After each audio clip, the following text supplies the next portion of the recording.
Assalamualaikum warahmatullahi wabarakatuh. Salam sejahtera bagi kita semua.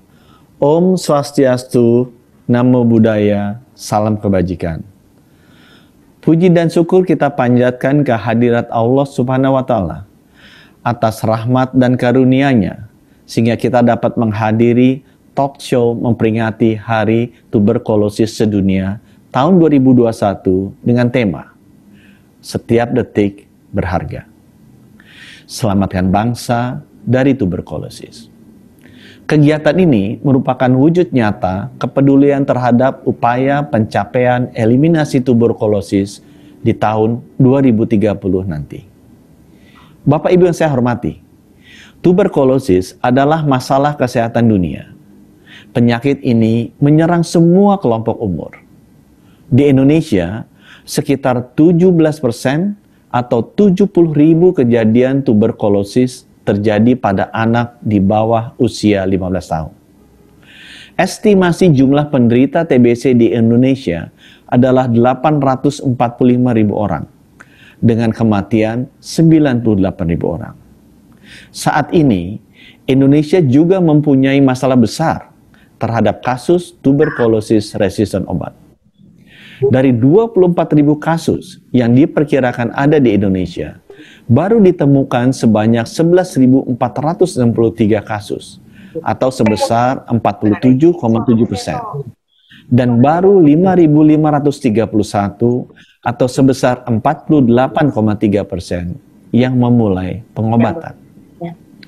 Sesuai dengan arahan Wakil Presiden Republik Indonesia, pada peringatan Hari Tuberkulosis Sedunia tanggal 24 Maret 2021, terdapat 4 hal yang harus kita lakukan untuk mempercepat eliminasi TBC, yaitu 1. Meningkatkan intensitas edukasi, komunikasi, dan sosialisasi kepada masyarakat mengenai penyakit tuberkulosis. 2. Meningkatkan intensitas penjangkauan ke masyarakat untuk menemukan pasien tuberkulosis dan memastikannya masuk ke dalam sistem pengobatan tuberkulosis melalui layanan kesehatan yang tersedia. 3. Melakukan penguatan fasilitas kesehatan, baik di puskesmas, klinik, atau layanan kesehatan masyarakat lainnya. 4. Memperkuat sistem informasi dan pemantauan untuk memastikan agar pasien tuberkulosis menjalani pengobatan sampai mencapai kesembuhan untuk memutus rantai penularan dan menghindari kemungkinan kebal atau resisten terhadap obat tuberkulosis. Bapak Ibu yang saya hormati, pada situasi saat ini, selain komitmen eliminasi tuberkulosis yang harus kita jalankan, kita juga harus berjuang untuk keluar dari situasi pandemi COVID-19. Kita ketahui, hanya 27% dari penderita TBC yang mengetahui dan mencari pengobatan untuk penyakit TBC, serta pola pencarian pengobatan TBC, di mana orang penderita TBC akan datang ke 3-5 fasiankes atau klinik atau dokter praktek sebelum memulai pengobatan. Dengan berbagai tantangan yang ada, saya berpesan untuk kita mengintegrasikan kedua upaya ini secara bersamaan. Pola testing, tracing, dan isolasi mandiri pada 3T dapat kita terapkan secara terintegrasi pada kegiatan TBC, yaitu investigasi kontak, tes TBC, dan pengobatan TBC secara dini. Pola ini dapat dilakukan untuk meningkatkan notifikasi kasus TBC yang pada tahun 2020 hanya 30%, sebagai dampak dari kegiatan penemuan kasus aktif yang tidak bisa berjalan optimal. Pemanfaatan teknologi digital dapat kita optimalkan untuk mendukung kegiatan para kader serta perkumpulan pendukung pasien TBC untuk menemukan kasus suspek TBC, maupun untuk membantu memonitor kepatuhan pasien TBC meminum obat. Peran rumah sakit dalam penanganan pasien TBC sangatlah penting, baik dari sisi promosi, preventif, kuratif, maupun rehabilitatif. Kaitan dengan peran rumah sakit tersebut antara lain, 1. Kita memastikan pasien TBC tetap meneruskan pengobatan sampai selesai, atau memberikan rujuk balik ke puskesmas dan memastikan puskesmas menerima rujukan pasien TBC tersebut. 2. Menyediakan ruang perawatan pasien TBC, terutama TBC resisten obat. 3. Menyediakan media KIE bagi pasien dan masyarakat dalam penanggulangan TBC. 4. Memperkuat sistem pencatatan dan pelaporan sesuai dengan standar yang ditetapkan. 5. Agar selalu meningkatkan sumber daya, sarana, dan prasarana yang dibutuhkan. Rumah sakit harus memperkuat jejaring layanan TBC dengan fasilitas kesehatan lain, termasuk kelompok pendukung penderita TBC. Memastikan pasien TBC, terutama pasien TBC resisten obat, untuk mematuhi pengobatan, termasuk dengan kelompok masyarakat untuk dapat mengantarkan obat TBC jika diperlukan. Berbagai aplikasi seperti Simangkir, Sobat TB, serta aplikasi lainnya dapat dimanfaatkan untuk semakin meningkatkan kualitas layanan TBC. Pastikan protokol kesehatan tetap kita jalankan. Bapak, Ibu, dan hadirin yang kami hormati, saya sampaikan apresiasi yang tinggi kepada RSPI Profesor Dr. Sulianti Saroso dan seluruh narasumber yang telah melaksanakan kegiatan ini, dengan harapan akan memberikan solusi yang baik agar kita segera bisa bangkit kembali setelah terdampak pandemi COVID-19. Demikian yang dapat saya sampaikan pada kesempatan kali ini.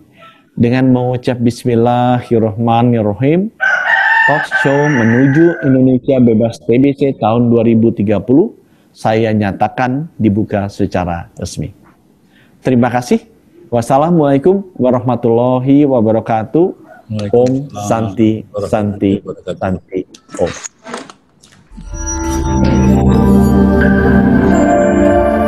Assalamualaikum warahmatullahi wabarakatuh. Selamat siang, salam sehat bagi kita semua. Terima kasih Dr. Ngesti yang telah membawa acara ini dengan baik. Pertama, syukur alhamdulillah kita panjatkan kehadirat Allah yang telah memberikan kita kesehatan dan keselamatan sehingga kita semua masih diberi kesempatan untuk memikirkan bangsa kita khususnya di dalam penanggulangan tuberkulosis ini.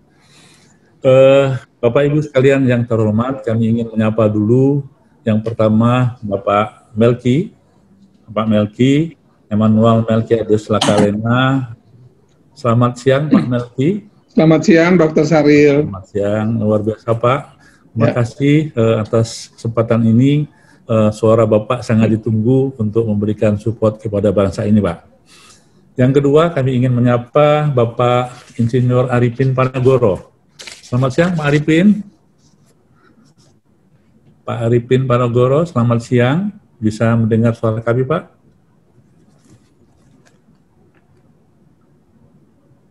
Oke, selamat siang ya. Kita terima kasih Pak Arifin Panagoro.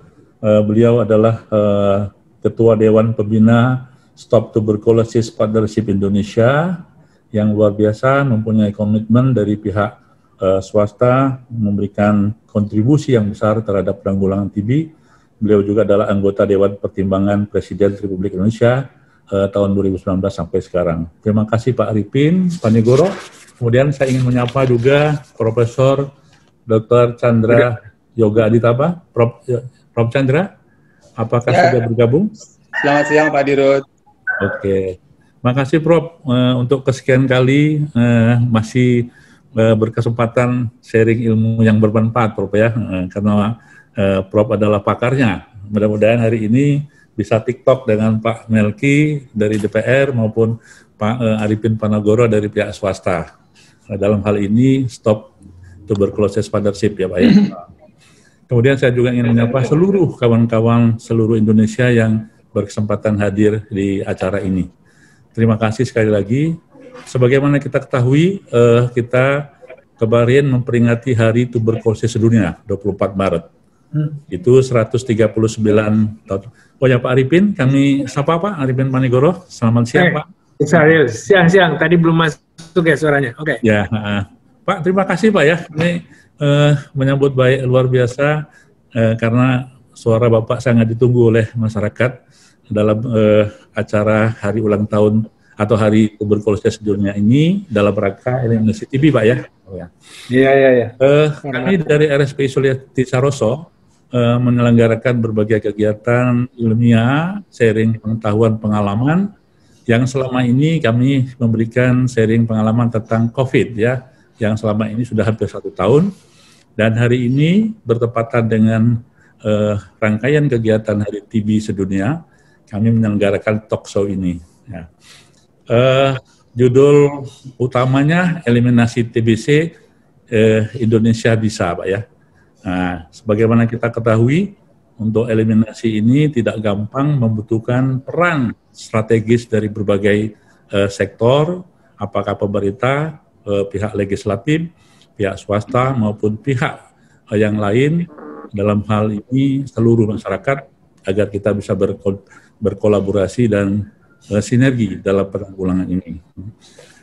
Saya kira nanti kita akan talk show ya, dan kita akan bertanya kepada ketiga pakar yang luar biasa ini, dan tentu saja kepada para peserta kami beri kesempatan juga nanti bertanya atau berkomen lewat chatting ya. Baik, pertama kami beri kesempatan dulu kepada Pak Melki. Pak Melki mungkin dalam waktu 5 menit. Peran rumah sakit dalam penanganan pasien TBC sangatlah penting, baik dari sisi promosi, preventif, kuratif, maupun... Oke, mohon maaf ini tadi ada belum selesai. Jadi saya kira Pak Melki ini kurikulum vitae, yang terakhir beliau ini adalah Wakil Ketua Komisi 9, kemudian di situ banyak sekali jabatan dan pengalaman organisasi Pak Melki ya. Tadi kalau kita tulis 5 slide nggak cukup Pak. Oke, mari Pak Melki kami beri kesempatan dulu untuk menyampaikan pemikirannya sebelum kita akan nanti diskusi. Silakan Pak Melki. Baik, terima kasih Dr. Sahril, Dirut RSPI Sulianti Saroso, beserta semua tim, panitia, dan teman-teman di Sulianti Saroso. Selamat siang Pak Arifin Panigoro. Ini zaman kami masih aktivis pergerakan, beliau ini salah satu suhunya ini. Terima kasih Pak Arifin, masih selalu menyertai bangsa ini, khususnya dalam hal membantu eliminasi TBC di Indonesia. Selamat siang juga buat Prof. Chandra Yoga Aditama, ini salah satu yang biasa memberikan saya pikiran-pikiran, sehingga juga bisa memberikan warna yang baik melalui DPR RI Komisi 9. Beserta semua teman-teman beserta webinar pada siang hari ini. Assalamualaikum warahmatullahi wabarakatuh. Shalom, salve, Om Swastiastu, Namo Buddhaya, salam kebajikan. Kita terima kasih betul ini, kami dari Komisi 9, saya perlu berterima kasih kepada teman-teman di Sulianti Saroso karena tetap mengingat dan mengajak kita semua untuk berbicara dan juga fokus terhadap penanganan TB melalui tema eliminasi TB di Indonesia ini. Semoga melalui acara ini kita bisa mendapatkan beberapa hal yang jauh lebih maju lagi dalam penanganan TB di Indonesia, termasuk dalam kondisi pandemi saat ini. Bapak Ibu sekalian yang kami hormati, kalau kita lihat kondisi saat ini memang fokus perhatian kita dalam bidang kesehatan dan bahkan bidang-bidang lainnya, semuanya fokus bicara soal penanganan pandemi COVID-19. Nah, tapi sebagaimana juga yang kita ketahui bahwa pada waktunya nanti pandemi ini akan menjadi juga hal yang biasa. Sebagaimana halnya dulu juga kita pernah mengalami HIV/AIDS dan juga soal-soal semacam ini. Dan salah satu yang sebenarnya juga harus kita tetap tekuni, seriusi adalah salah satu penyakit menular berbahaya yang belum selesai sampai hari ini adalah menyangkut dengan tuberkulosis. Nah, soal ini memang tidak banyak orang yang mencoba memberikan perhatian. Nah, hari ini seminar atau webinar kita yang hari ini menjadi penting karena kita diajak untuk tetap bisa mengingat bahwa TB ini menjadi salah satu penyakit yang harusnya juga menjadi perhatian kita bersama, baik itu di pemerintah, tadi sudah Pak Menkes sedikit singgung ya, kemudian kami di DPR, rumah sakit dan semua pihak terkait, termasuk yang betul-betul fokus menangani TB di Indonesia seperti Pak Arifin Panigoro dan teman-teman di penggerak ataupun yang menangani TB selama ini. Bapak Ibu sekalian yang kami hormati, sesuai dengan maksud pemerintah pusat ya, untuk seluruh pihak juga memberikan perhatian terhadap penanganan berbagai hal di luar pandemi COVID-19 ini, Presiden RI dan juga kemudian melalui instruksi Presiden dan juga melalui terakhir melalui Kementerian Dalam Negeri sudah meminta agar daerah juga mencoba melakukan refocusing anggaran untuk juga jangan cuma terfokus pada persoalan rutin, tapi juga memberi perhatian terhadap penanganan kesehatan yang lebih umum sehingga kita bisa melalui pandemi COVID-19 ini dengan baik. Karena semua pihak itu lagi fokus pada pandemi COVID-19, kita cenderung abai bahwa ada juga banyak ledakan bom waktu juga yang perlu kita antisipasi dalam berbagai bidang. Khusus bidang kesehatan ini termasuk dalam hal ini adalah penanganan TB di Indonesia. Tadi sudah disampaikan bahwa di Indonesia sendiri kurang lebih ada 845 yang sudah diperkirakan terkena COVID-19 menurut data WHO. Kita nomor 3 di dunia setelah India dan Tiongkok. Dengan angka semacam ini, kalau kita lihat bahwa Indonesia termasuk daerah yang darurat TB-nya ini di Indonesia ini luar biasa. Dan, respon yang harusnya diberikan oleh kita semua, pemerintah, kami di DPR RI sampai DPR tingkat 2, pemerintah daerah dan semua sektor itu menjadi lebih kuat. Harusnya lebih kuat. Nah, persoalannya adalah kalau kita bicara dalam peta semacam ini, itu semua program ini harus didukung oleh politik anggaran yang kuat. Nah, sesuai dengan catatan dari WHO Global TB Report, pendanaan TB di Indonesia itu membutuhkan kira-kira $366 juta. Dengan rincian 30% didanai oleh APBN dan APBD.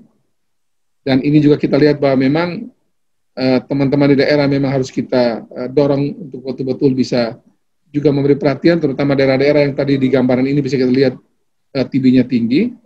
Kemudian juga 15% didanai oleh donor internasional, dan masih ada sisa 57% yang belum didanai.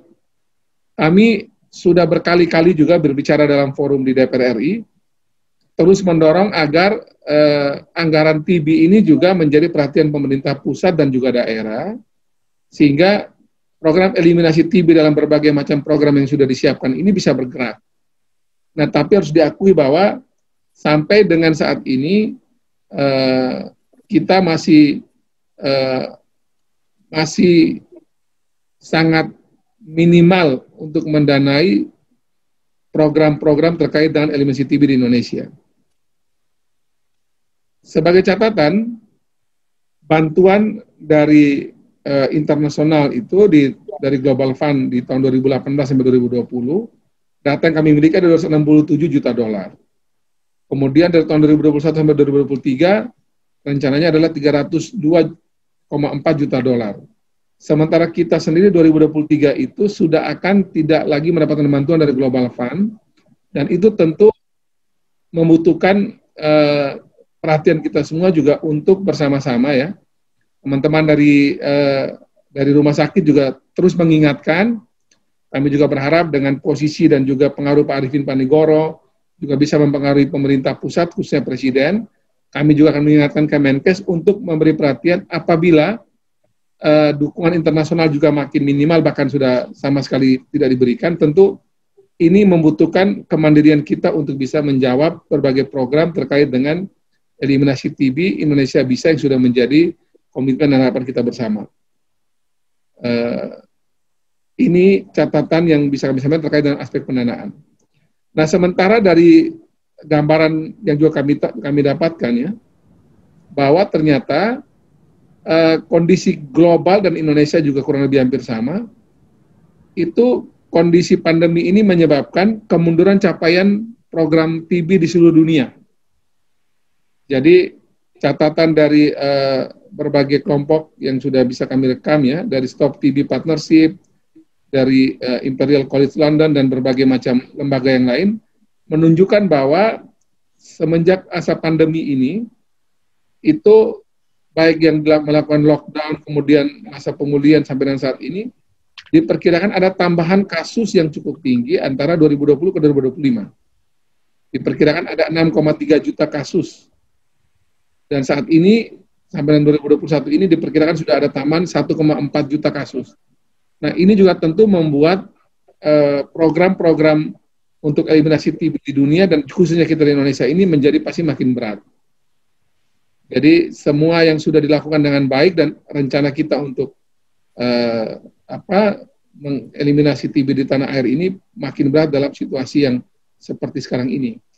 Sehingga kalau kita lihat hari ini adalah kemunduran dari capaian TB ini bisa membuat kita mundur kurang lebih 5-8 tahun ke belakang lagi dalam berbagai macam capaian sudah kita peroleh hari ini.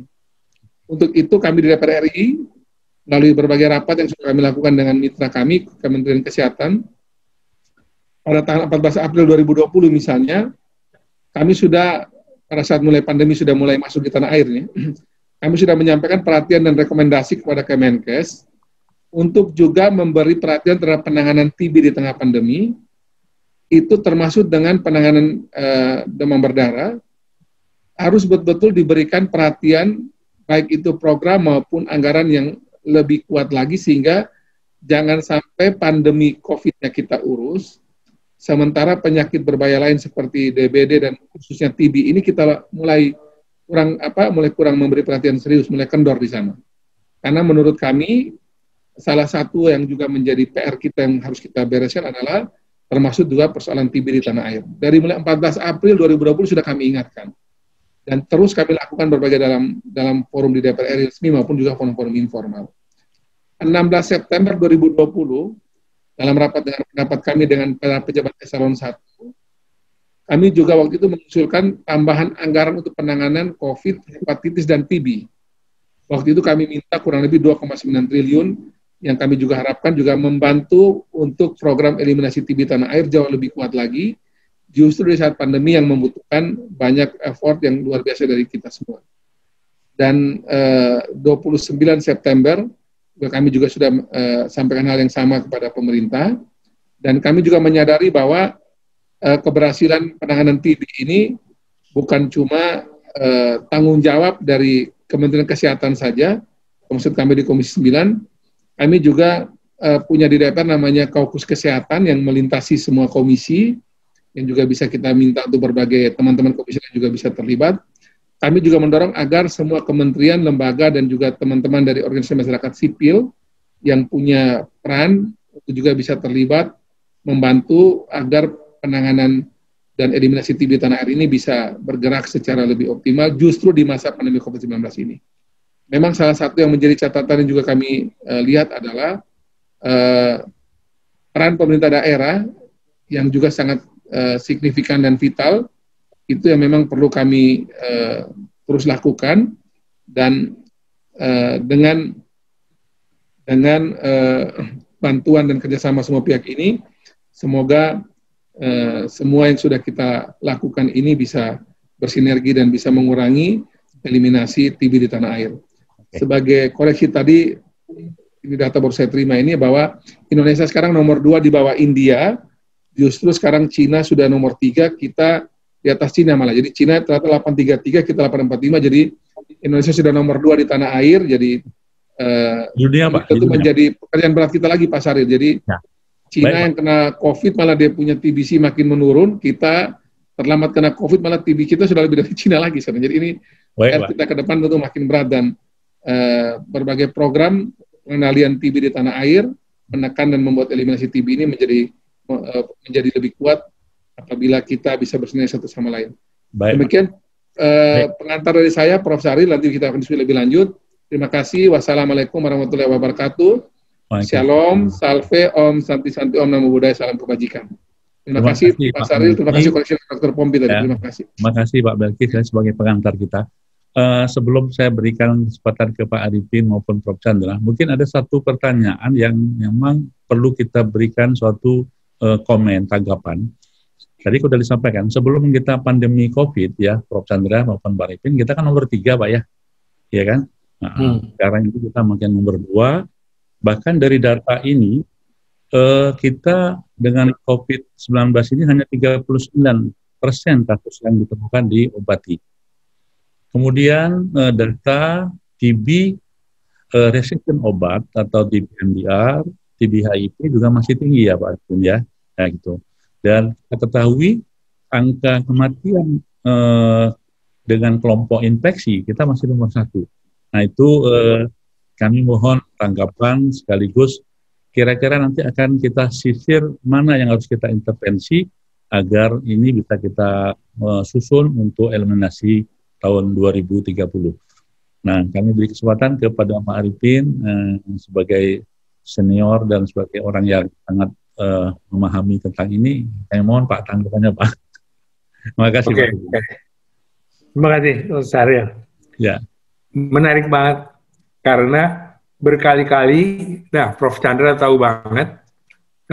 Saya tegur juga nih adik kita nih yang dulu aktivis katanya ya, di DPR soal ranking tadi ya. Indonesia nomor 3, Indonesia nomor 2 karena belakangan ini kita bahas ini di mana-mana. Kita sempat ngebahas TBC ini, saya ikut langsung di sidang PBB dan India ini memang gencar banget. Kita mesti banyak belajar. Prof. Chandra nanti bisa ceritakan itu. Jadi soal ranking ini, Dr. Syahril ya, coba hitung aja sendiri. Kita 845, waktu itu saya hitung sama Duta Besar India.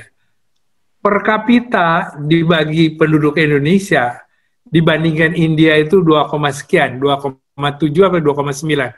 Prof. Chandra nanti koreksi. Per sekian, 1, sekian miliar, kita ranking 1 di dunia Pak, per kapita. Jadi ini nggak usah diomongkan, karena kalau yang ingin senang, wah kita event nomor 2 juga nggak mau disebut. Kita nomor 3, nomor berapa. Kita harus lihat apa adanya. Nah, saya senang di sini. Semua ada tadi. Menteri Kesehatannya ada. Anggota DPR-nya ada. Kita buka-bukaan aja. Masalah TBC ini dari angka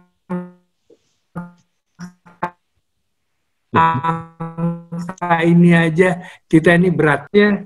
Ya saya mau ngomong itu aja. Karena nanti di action-nya sendiri, kita di Stop TB ini aktif banget sekarang di Jakarta ini atau di Indonesia ini urusan peran Global Fund segala nanti kita bahas berikutnya. Saya cuma nyitir itu bahwa kita benar-benar serius istilahnya high burden country Indonesia ini top lah, nggak usah disebut ranking berapa, paling atas kok kita. Terima kasih. Oke. Baik, Pak Arifin, terima kasih. Langsung Prof. Chandra, mungkin Prof. mengomentari masalah data tadi dan apa sih menurut Prof. kok kita memang menjadi high burden dengan TB ini kan? Ya, silakan, Prof. Yang pertama tentu sangat sepakat dengan apa yang disampaikan Pak Arifin. Soalnya cerita ranking ini selalu jadi ribut dari dulu gitu, 1, 2, 3, apa nggak 1, dasarnya cuma jumlah kasus, apa dasarnya per kapita, jadi memang ya kita fair saja lihat data yang ada, apalagi kalau dilihat trennya dari waktu ke waktu. Tapi juga ada masalah kedua di sini ya, bukan tidak mungkin data kita, bukan hanya kita sebenarnya, data banyak negara itu bukan tidak mungkin tidak akurat, gitu ya. Kalau WHO kan dia cuma kolek saja data-data yang dikirimkan akan diambil, gitu. Bukan tidak mungkin data itu juga tidak akurat. Jadi untuk semua program kesehatan saya pikir memang punya data yang bagus itu sangat penting. Kalau pertanyaan keduanya Pak Syahril, kenapa kita bisa begitu? Ya alasannya jawabannya salah satu karena itulah kita buat talk show ini ya, karena masalahnya benar-benar dari hulu ke hilir sebenarnya kan begitu ya. Dari ujungnya barangkali. Kalau mau ujung atas sebenarnya sudah artinya ada komitmen presiden. Itu sudah keras begitu. Kalau ujung paling bawah sudah ada gerakan di grassroots, cuman mungkin Bagaimana memanage semua ujung dari hulu ke hilir ini supaya jadi gerakan bersama. Saya kira itu kira-kira Pak Syarif. Prof, lanjut lagi ya pertanyaan Prof. Mau izin Prof lagi. Prof kan komitmen kemudian dukungan pemerintah dengan dana apalagi dari DPR tadi kan sejak sebelum tahun kena COVID ini kan besar sekali. Kita udah TOS, TB, gerakan dulu DOTS dan macam-macam. Tapi tetap penemuan kasus sekaligus juga yang diobati itu tidak sesuai dengan yang kita harapkan, sehingga ini kan menjadi suatu rantai penularan yang kira-kira menurut Prof apa sih yang harus kita terus itu di mana gitu Prof? Sebagaimana dua hal yang selalu dipakai untuk semua hal. Pertama, the devil is in the detail. Jadi komitmen ada, ini ada, tapi detailnya kita mungkin belum cukup detail untuk melakukannya, itu satu. Dan yang kedua, implementasi di lapangan. Kalau menurut saya dua hal ini kalau bisa digalakkan akan keluar. Karena kita punya modal sebenarnya. Kita bukan orang yang tidak punya modal. Kita punya komitmen, punya Pak Arifin, punya Pak Melki di DPR, punya RSPI yang mendukung. Jadi sebenarnya modalnya ada.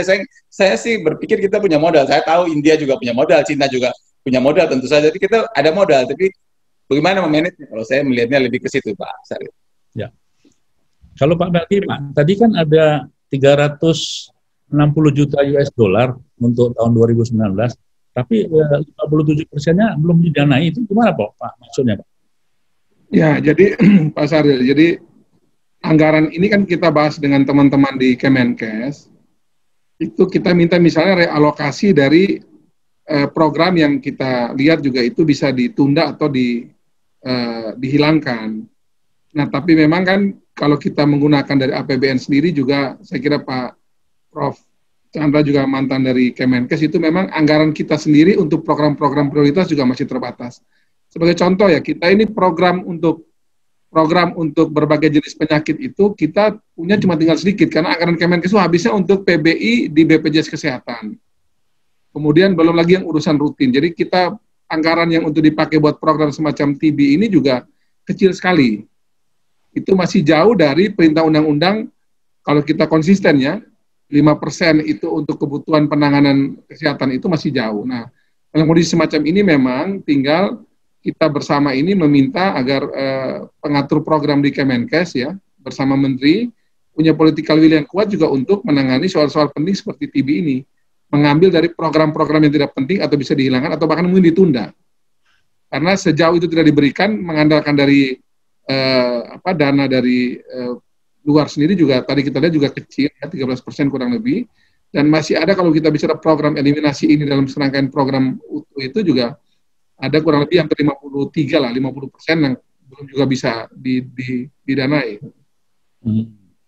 Oke. Kembali ke Pak Arifin. Ingin bertanya, kan kita ada 5 tantangan program dalam eliminasi TB, ya. 2 diantaranya adalah komitmen atau peran aktif multisektoral, Pak Arifin, ya, yang dianggap dalam penanggulangan TB ini belum optimal. Jadi kan ada 5 tadi ya. Jadi peran aktif multisektoral belum dalam penanganan TB belum optimal. Yang kedua masih rendahnya kesadaran masyarakat gitu, Pak Arifin. Mungkin Pak Arifin bisa memberikan clue-clue kira-kira gimana sih kedua hal ini bisa kita intervensi ya, sehingga kita memberikan percepatan gitu Pak. Silakan Pak Arifin. Oke. Saya kira memang saya mau kembali lagi ke tadi nerusin saudara Melki tadi mau intervensi tuh. Saya sesudah saya mau langsung nyeletuk soal anggaran nih. Kalau menurut saya nih, saya terbuka aja ya. Kan kita melihat versi besarnya Indonesia akan menikmati bonus demografi tahun emas 2045. Ya, mulai dari situ. Itu dasarnya adalah si anak-anak muda ini, dia harus pinter, dia harus sehat. Nah, kalau di pendidikan udah kedengaran tuh bahwa wah anggaran segala macam gitu prioritas jumlahnya. Nah, kesehatan ini by far, nih coba nanti komentarin sama Prof. Chandra. kurang banget. Tadi Saudara Melki, mau diambil dari mana lagi? Jadi ujung-ujungnya memang realokasi anggarannya bukan hanya dengan anggaran yang sudah ada di Kemenkes, tapi harus kembali ke pemerintah pusat, ke Menteri Keuangan, anggaran Menteri Kesehatan harus ditambah secara keseluruhan. Apalagi kalau kita bicara hari ini, khususnya kita sedang berbicara TBC di TV Days ini, karena tadi sudah disinggung juga, Saudara Melki benar bahwa kita setback-nya mungkin lebih dari 8 tahun untuk ngejar. Padahal 2030 saya ingat betul, itu kesepakatan apa namanya, Kazakhstan atau apa ya, yang dari, atau Moskow, dari 2035 dimajuin ke 2030. Itu berat banget. Saya masih ingat menterinya masih Prof. Nila. Waduh, bagaimana nih? Gitu. Sebaliknya India, waktu kita diskusi sama pejabat-pejabat India di UN, dia bilang, mungkin itu sambil kampanye juga, si Prime Minister Modi-nya, India mau ngejar tahun 25, dia mau majuin lagi. Meskipun sekarang mungkin itu mimpi aja, ngadepin COVID aja udah susah ya. Tetapi maksud saya, memang dalam hal penganggaran ini, itu salah satu hal utamanya. Karena saya ini di Stop TB juga sekarang ikut jadi prime recipientnya dari Global Fund juga untuk menjalankan itu. Nah, tadi masuk ke pertanyaan Dr. Syahril, ini menurut saya by far kurang. Misalnya kan sekarang ini untuk penggerakan-gerakan ini memerlukan kader kita. Betul. Tapi untuk kader ini, ya memang mereka relawan. Tetapi nggak bisa harus ada lah, setiap aktivitas tuh ada bantuannya itu. Itu aduh minim banget. Ke satu itu. Kedua, dari jumlah kader kita kurang banget.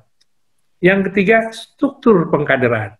Hari ini kader manapun ya yang PKK itu, mau itu TBC, Posyandu segala, waktu naik ke atas itu pimpinannya Ibu Menteri Dalam Negeri.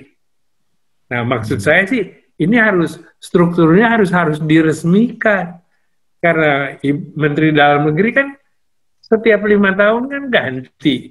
Jadi ibunya juga ganti juga kan. Ini bagaimana pemerintah ini masalah sistem di sini, bahwa kaderisasi itu jumlahnya kurang dan ya nggak bisa gratis amat. Mereka kan harus pergi, apalagi TBC ini kan reach out. Meskipun nanti di puskesmas dia harus jemput orang, belum lagi stigmanya. Nah itu tadi ya masih terbatas sekarang ini. Cuman senangnya tadi kan udah disebut bahwa Presiden sekarang udah yes, TBC ini akan menjadi prioritas. Selalu saban ketemu sama Pak Presiden, meskipun kita bicara COVID bicara hal lain, selalu nyinggung TBC. Nanti setelah COVID. Dan sekarang kita sudah yakin tidak bisa dinantikan. Kita harus jalan paralel. Karena sistem kesehatan ini arahnya penguatan puskesmas ini primary healthcare ini sedang juga diproses, sedang juga digarap, dan itu juga arahan juga dari atas. Saya kira arahnya sudah benar, tapi kita memang waktunya nggak banyak dan kita perlu anggarannya serius. Apa itu pusat, apa itu APBD, termasuk kita yang di luar, komunitas ini juga kita harus share banyak lagi. Itu dari saya. Terima kasih. Terima kasih, luar biasa. Ada dua yang kami catat, Pak Arifin. Yang pertama masalah anggaran. Ya, saya kira ini tidak bisa ditawar lagi. Ya, tahun nanti kita bicarakan lebih lanjut. Yang kedua, kita harus serentak dengan penanganan COVID. Ya. Nah, Prof. Chandra, tadi kan ada 5 Prof, tantangan kita. Nah, 2 saya mohon tanggapan dari Prof. Chandra. Yang pertama, belum semua pasienkes melaporkan kasus TBC yang ada di rumah sakit terutama. Jadi belum semua rumah sakit. Ternyata laporannya banyak yang di dalam laporan kita tidak bagus. Yang kedua, akses ya terhadap pelayanan TBC yang berkualitas, termasuk pelayanan TBC resisten obat atau multi drug resistant, dianggap juga belum merata Pak, di seluruh Indonesia. Nah ini menurut Prof, apakah ini juga menjadi suatu blundernya sehingga kita dalam kasus tetap makin tinggi? Ya Prof. Kalau boleh saya mau sedikit partisipasi apa yang disampaikan Pak Arifin dan Pak Melki tentang anggaran. Tadi kan Pak Arifin cerita beliau hadir di pertemuan UN yang menyebutkan untuk membuat target-target itu. Nah, pertemuan UN itu ada 3 itunya, indikatornya, meningkatkan penemuan kasus, menurunkan kematian, tapi yang ketiga juga negara komit untuk meningkatkan anggaran. Jadi sebenarnya itu sudah jadi komitmen global juga begitu ya. Jadi bukan hanya teknis yang kayak kita Pak Saril ngomongin pasien-pasien, tapi peningkatan anggaran itu bagian penting yang sudah jadi komitmen global. Jadi memang akan bagus sekali kalau itu diwujudkan. Itu poin pertama yang saya ingin share. Yang kedua, ini mohon Pak Arifin juga Pak Melki. Saya ingat waktu itu ya, saya waktu itu masih di WHO, saya baca di media, waktu masih Pak Terawan itu jadi menteri, ada beberapa yang beliau sebut yang ditugaskan presiden. Salah 2 diantaranya, kan ada tentang BPJS, menurunkan harga obat, tapi yang tentang masalah kesehatan, nomor 1 tentang stunting, nomor 2 tentang tuberkulosis, itu saya ingat itu. Dan kalau Pak Arifin barusan cerita setiap kali ketemu presiden tuberkulosis itu selalu disebut-sebut, ini kan sejalan dengan itu. Nah, jadi Pak Arifin, Pak Melki, stunting itu sekarang sudah dibebankan ke satu badan yang besar gitu, BKKBN untuk menanganinya begitu. Nah, tuberkulosis ini mungkin kalau bisa mohon diingatkan gitu, beliau kemana ini perginya nih? Apakah memang ke Kemenkes seperti sekarang? Bagaimana penguatannya begitu? Karena kalau stunting ditaruh di BKKBN, nampaknya ada semacam penguatan kan begitu. Selain ditangani oleh Kemenkes, Gizi dan sebagainya, barangkali ada juga cara untuk menguatkan tuberkulosis ini.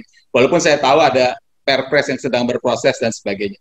Itu yang ingin saya komentari soal budget, soal ya mungkin bukan kelembagaan lah, tapi bagaimana memperkuat penanganannya di lapangan. Terus yang ketiga Pak Saril, ini kan bukan gara-gara dalam rangka Hari Tuberkulosis Dunia ini kita berkali-kali webinar ya, beberapa kesempatan sana sini. Saya cukup tertarik juga kemarin saya bicara di salah satu universitas, itu keluar yang Pak Arifin bilang, ini yang bicara bukan dari kesehatan nih, jadi karena ini bicara di universitas, jadi berbagai fakultas. Dia masih persoalkan soal stigma tuberkulosis itu bagaimana, orang takut segala macam. Jadi itu tuh masih ada. Dan itu bisa salah satu hal yang merusak ya kesadaran masyarakat untuk datang, apalagi sekarang ada Covid kan, kebetulan. Jadi saya kira aspek sosial itu juga masih besar begitu, masih besar untuk ditanggulangi. Itu komentar saya terhadap diskusi yang barusan. Nah, tentang yang 2 Pak Saril tanyakan ke saya, walaupun saya udah lupa. Jadi nomor 1 Fasiankes, nomor 2, nah kan Pak Saril cerita Fasiankes belum melaporkan, dan yang kedua tentang akses gitu ya, akses. Kalau Fasiankes belum melaporkan, kita balik ke COVID aja dulu deh. COVID aja karena nampaknya datanya belum semua masuk dengan baik. Jadi saya kira sistem ini bisa dipakai. Sebenarnya tadinya tugas saya kan untuk bicara soal TB dan COVID gitu ya. Sebenarnya apa yang ada di COVID ini quote and quote bisa dimanfaatkan gitu. Bisa dimanfaatkan karena ada penguatan sistem, ada penguatan laporan, ada penguatan tes, trace, gimana ini juga termanfaatkan, dan itu yang Presiden sampaikan pada bulan Juli 2020 sebenarnya. Gitu ya. Jadi ini bisa, nah, siapa yang mau ngerjain, nah itu yang tadi saya titip pesan, mohon Pak Arifin atau Pak Melki bicara sama Presiden. Kalau stunting udah dikasih ke BKKBN, ini mau dikasih ke siapa? Mau dikasih ke RSPI, mau dikasih ke siapa? Saya nggak tahu, untuk makin kuat gitu. Itu soal pelaporan. Jadi memang the whole pelaporan sistem memang tidak begitu bagus. Nah, yang terakhir soal akses. Jadi Pak Saril, juga Pak Arifin dan Pak Melki sekarang ini sedang berproses, ini teknis sekali ya, sedang berproses sistem alur diagnosis yang baru. Jadi kalau tadinya diagnosis itu dengan mikroskop seperti di gambar di belakang kita itu, basil tanah asam warna merah-merah di gambar di belakang kita, tapi sekarang akan menggunakan tes cepat molekuler itu yang gene expert dan sebagainya itu. Jadi memang WHO itu mengeluarkan panduan awal tahun ini atau akhir tahun ini saya kira ada 4 panduan, salah satu diantaranya menggunakan tes cepat molekuler. Nah, panduan itu akan diadop, dan ini masih rapat, saya beberapa kali ikut rapat dengan teman-teman di tuberkulosis, dan pertanyaannya kan memang ini emang ada aksesnya gitu. Kalau melakukan sampai ke tes cepat molekuler ya karena ada Pak Melki di NTT lah atau di mana begitu ya, ada. Mereka bilang ada.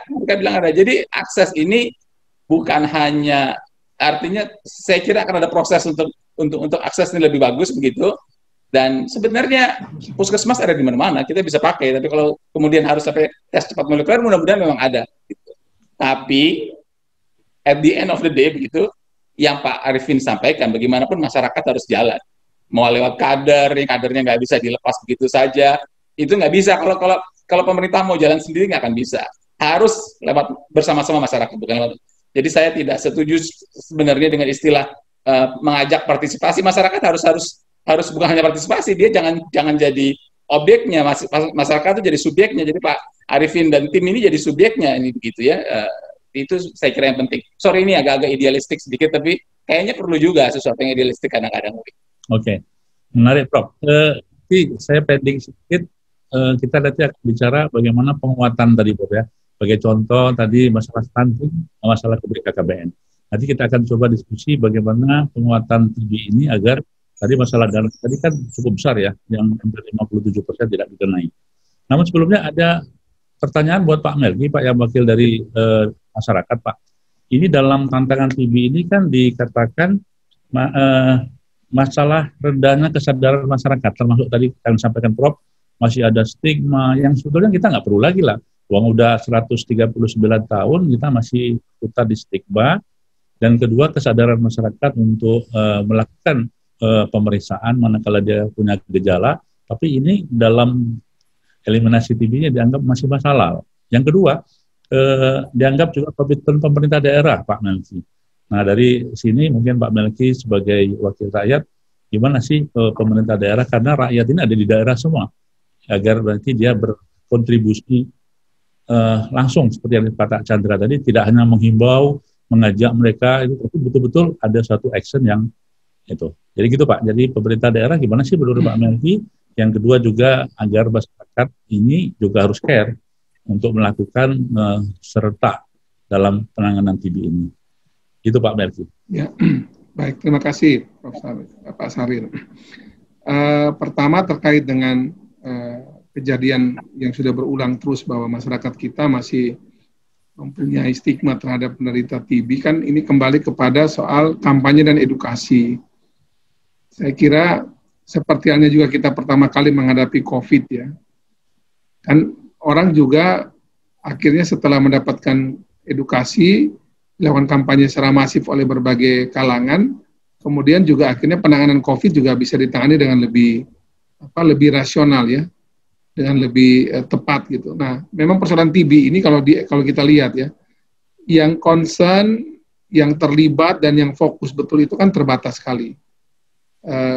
Saya juga kalau tidak masuk Komisi 9, saya baru tahu juga Pak Arifin Panigoro ini ternyata aktif sekali urus TB. Saya pikir cuma urus energi dan juga urus demokrasi atau politik, ternyata urus TB juga. Saya baru tahu setelah masuk Komisi 9. Nah, jadi memang urusan TB ini kalau memang kita tidak seriusin dengan sungguh, ya masyarakat kita umumnya dan sebagian besar itu masih merasa ini penyakit ataupun kondisi yang dihindari atau takut, khawatir dan sebagainya. Jadi ini perlu edukasi dan juga kampanye masif yang dilakukan oleh banyak tokoh, banyak pihak, seperti yang kita melihat urusan COVID ini. Dan terkait dengan tadi sekali urusan pemerintah daerah, Pak Sarin, menurut saya begini, kita belajar banyak dari persoalan penanganan COVID ini. Bayangkan kalau andai kata urusan penanganan COVID ini yang ada namanya PPKM skala mikro versi Presiden Jokowi ini, kan yang mengendalikan pandemi hari ini kan dianggap bahwa akibat PPKM mikro, 3M atau 5M itu, 3T dan kemudian vaksinasi yang membuat pengendalian pandemi di tanah air relatif ya, sekarang ini cenderung melandai atau bisa dikendalikan dengan baik. Nah, andai kata TB juga kita bikin seperti itu. Ya. Kalau COVID itu punya PPKM skala mikro, nah TB kita punya nggak kira-kira macam model-model begini mungkin, Prof. Chandra Yoga atau Pak Arif. Jadi ada semacam PPKM skala mikro juga untuk TB yang bisa kita lakukan. Jadi penanganannya itu sampai pada level RT RW coba. Nah hal semacam ini kan andai kata kita bisa concern untuk mendorong, pertama kalau Pak Jokowi tadi kan kita sama-sama setuju ya, bahwa beliau sudah memberikan perhatian. Nanti urusan tadi pesan Pak Chandra Yoga untuk Menkes kita ingatin lagi Pak. Jadi walaupun Menkes berganti, institusi Menkes kan masih harusnya bertanggung jawab kan. Jadi nanti Pak Budi Gunadisadikin pun akan kami ingatkan Pak Menkes untuk bisa tetap concern terhadap persoalan TB, sehingga setelah pandemi ini sudah mulai bisa berlalu, kita akan mulai fokus bagaimana mengendalikan TB ini dalam skala dan skema yang lebih serius sampai level daerah, bila perlu RT RW. Nah, kalau itu bisa kita modelkan, kita penanganan seperti pandemi COVID ini, mudah-mudahan kan kalau kita ketemu lebih awal itu kan tadi itu tema kita kan TOS itu ya, temukan, obati sampai sembuh, itu bisa kemudian berjalan dan efektif, efisien. Jadi anggaran kita juga mungkin terbatas, tapi kalau kita data terhadap pasien ataupun orang yang terkena TB ini betul kita dapatkan data, kalau harian seperti COVID mungkin jauh ya, mungkin mingguan kita bisa bikin pengecekan mingguan lah. Seminggu ini di level skala mikro mungkin desa kelurahan atau RT RW itu temukan, diketemukan ada orang TB sekian orang. Nah, penanganannya pun kemudian juga lebih cepat, lebih awal, sehingga dengan segala keterbatasan kita ini bisa lebih efektif dalam mengendalikan dan menangani TB di tanah air. Saya kira-kira begitu Pak Sarin. Ya. Nanti bisa ditanggapi oleh Pak Arifin dan juga dengan Pak Chandra Yoga. Silakan Pak Arifin mungkin menanggapi. Jadi begini, Saudara Melkia. Di hari-hari ini semua kan bicaranya COVID-19 kan. Sampai ada salah satu ahli dokter paru kita, Dr. Erlina Burhan. Begini aja Pak Arifin, kalau penanganan TBC ini seintensif, semasif COVID-19, sebentar juga selesai. Itu artinya membandingkan memang TBC nggak direken banget. Kalau kita ngomong sama orang nih, pengalaman saya nih karena sekarang aktif, loh TBC masih ada. Loh, itu kan penyakit orang susah. Itu gimana loh, di Jakarta aja masih banyak kok.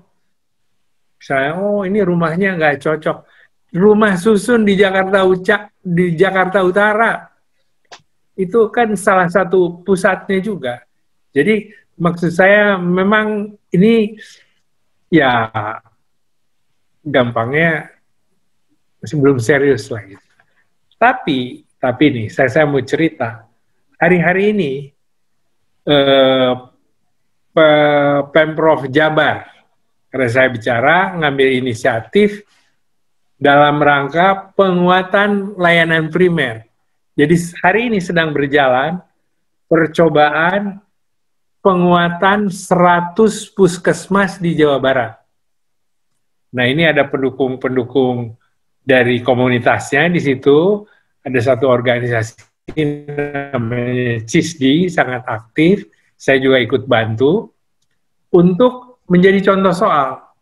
Tentu fokusnya ke COVID-19. Tetapi karena di langkah-langkahnya itu yang saya tahu persis, per puskesmas ditambah 5 tenaga. 3 dari kabupaten, atau 2 dari kabupaten, 3 dipilih sendiri, dicarikan. Kemudian Pemda mengeluarkan anggaran, karena nggak gratis-gratis amat. Si 5 relawan ini diberi imbalan, sebulannya dikasih berapa gitu, sehingga yang daftar ini cukup banyak. Nah ini kita pantau selama 6 bulan, mulai dari bulan Maret kemarin. Nah, ini mudah-mudahan jadi contoh, karena di situ juga saya titipkan sambil layanan primer dari bawah puskesmas ini nangani COVID lebih sungguh-sungguh, titipkan TBC di situ.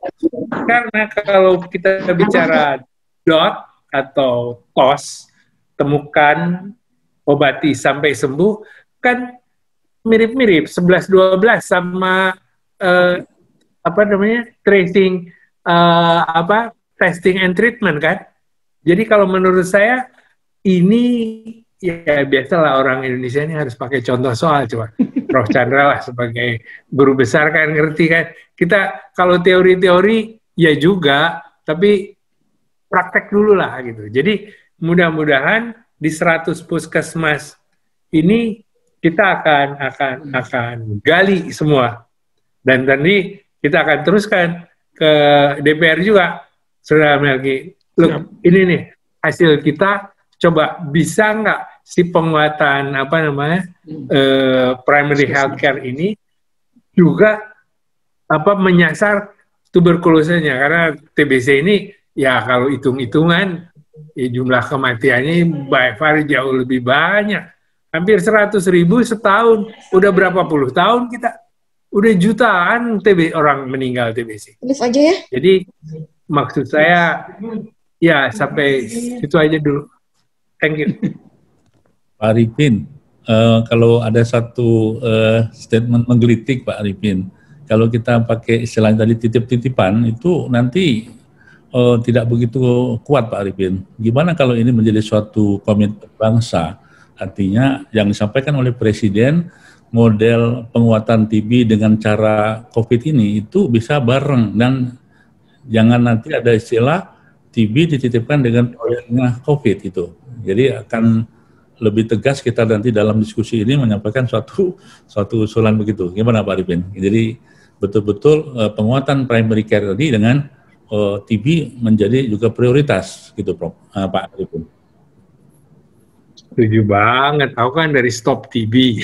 Tadi aku nyebut itu prosesnya yang berjalan seperti itu, digabungkan. Tetapi dalam rangka TB Day, saya kira nge-refernya ke ini aja, the clock is ticking aja, bahwa kita udah kehilangan waktu sekarang. Ya, segera prioritaskan pengendalian TB di Indonesia. Oke. Prof Chandra, ini menarik Prof. Konkretnya bisa nggak Prof memberikan satu solusi atau rekomendasi gimana sih antara COVID dan TB ini bisa menjadi satu prioritas secara bersama, karena TB juga bukan dianggap enteng masalahnya kan, dan jangka panjang. Itu gimana Prof? Ada kalau boleh saya share 3 aja slide ya Pak ya. Boleh. Untuk memperlihatkan hal itu. Okay. Tapi sementara itu jadi yang tadi Pak Arifin sampaikan itu kan tentu saja sangat penting, dan primary healthcare itu ya tadi kan Pak Arifin sudah sebut. Jadi itu bermula di Astana pada tahun 1978 gitu. Kemudian Astana waktu itu masih bagian dari Alma-Ata begitu, waktu itu masih bagian dari Rusia. Kemudian yang kedua 2018 itu yang tadi Pak Arifin refer itu yang di Astana yang 2018 yang penguatan dari primary healthcare yang berhubungan dengan sustainable development goals. Tapi itu konsep-konsepnya. Ini usul saya konkret saja Pak Syahril. Ini di paper yang artinya teman-teman saya buat, ada 4 usulan kita untuk menguatkan TB di COVID ini. Ada 4. Nomor 1, meningkatkan inisiatif yang sukses, artinya program-program yang sukses. Tadi kalau Pak Arifin pakai contoh konkret di Jawa Barat, mungkin itu salah satu contoh. Jadi sukses story ditingkatkan. Tadi kebetulan saya di mobil dengar cerita, ini nggak ada hubungan sama TB, SKB 4 Menteri tentang sekolah akan mulai, itu juga Pak Dirjen cerita 1 SD yang sukses di Kalimantan, 1 SMA yang sukses. Jadi saya yakin Pak Arifin Panigoro punya beberapa cerita sukses di Indonesia ini, dan itu dijadikan contoh begitu. Itu 1. Yang kedua, saat ini saya sudah sampaikan tadi, bagaimanapun juga community mesti berperan utama. Kalau enggak selesai persoalan begitu. Itu karena sekarang semua orang pakai HP ini, jadi memang mau tidak mau mesti pakai digital. Kader tentu saja utama, tapi aspek digitalisasi itu harus ada. Bagaimana cara sistemnya? Ini juga menjawab pertanyaan Pak Syahril tadi, kenapa laporan nggak beres gitu.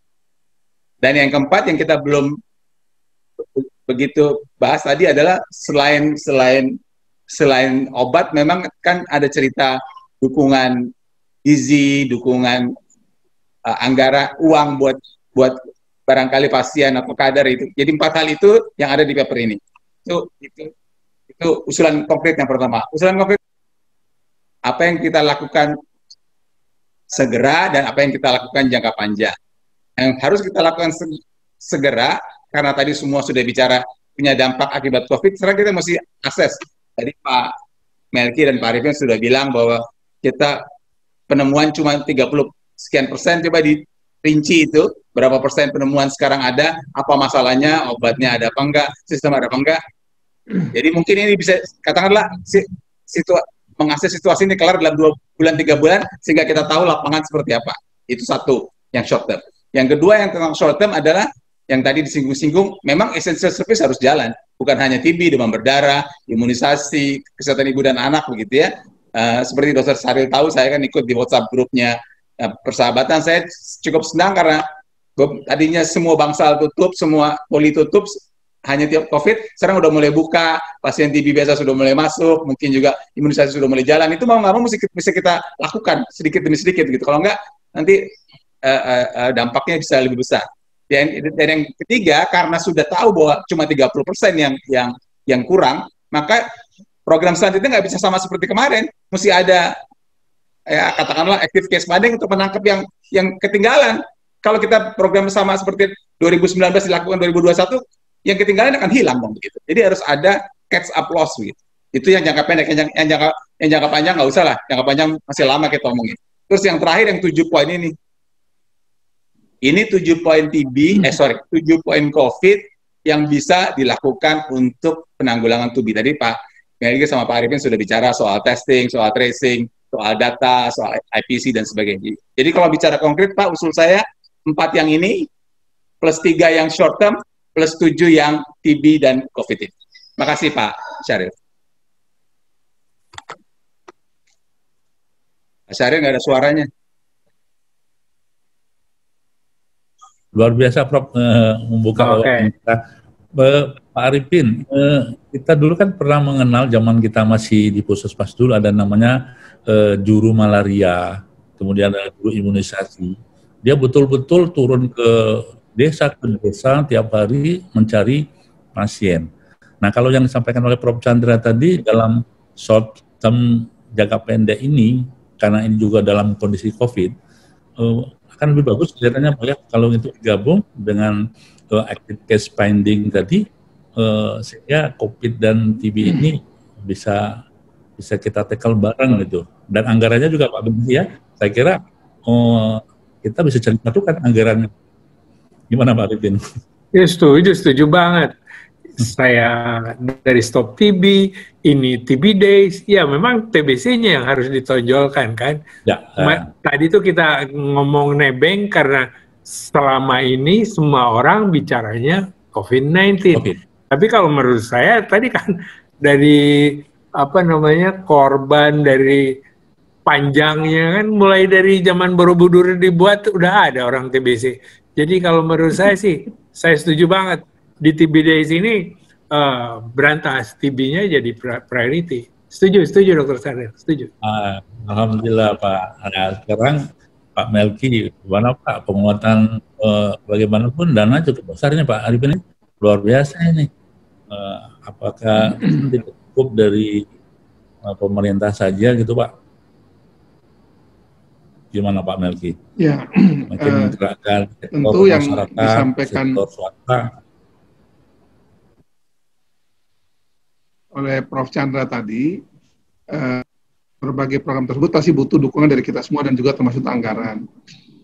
Sekali lagi, seperti tadi kami sampaikan, segera setelah urusan pandemi ini sudah menuju selesai ya, kalau kita berharap sih setelah gencarnya berbagai macam vaksinasi yang terjadi saat ini, prokes yang sudah makin bagus di kalangan masyarakat kita, 3M atau 5M dan 3T juga makin bagus di lapangan.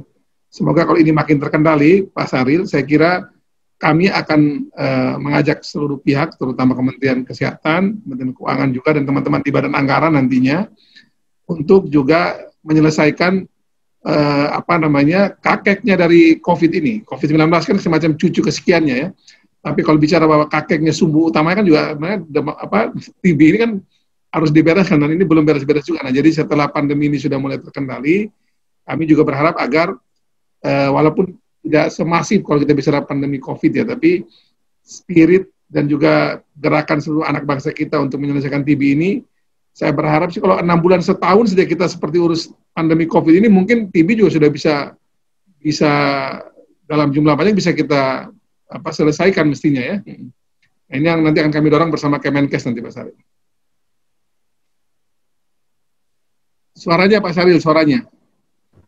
Kalau kita lihat program eliminasi TB ya Pak Arifin kan sejak tahun 2014, 2016 kita mulai.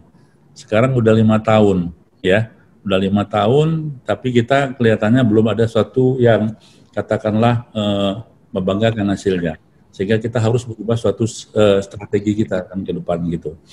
Tadi dari peserta Pak ada yang menyampaikan perlunya dibentuk pusat kritis TB Pak di unit terkecil di primary healthcare di puskesmas itu. Ini gimana Prof Chandra? Kira-kira bisa nggak sih? Karena ini kan masuk emergency ya. Ya Pak Melki ya, kalau dilihat dari ranking-ranking itu emergency ya. Nah salah satu emergency ya kita membuat pusat krisis kan.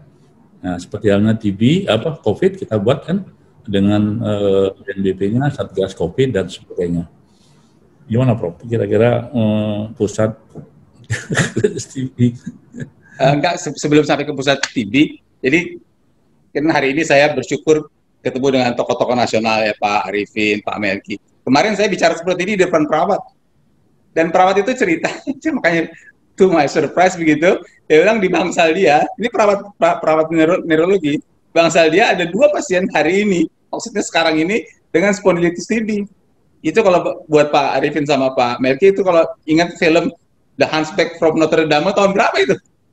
Itu sekarang ada ini, dan itu rumah saya, kalau satu rumah sakit di Jakarta saat ini ada pasien itu.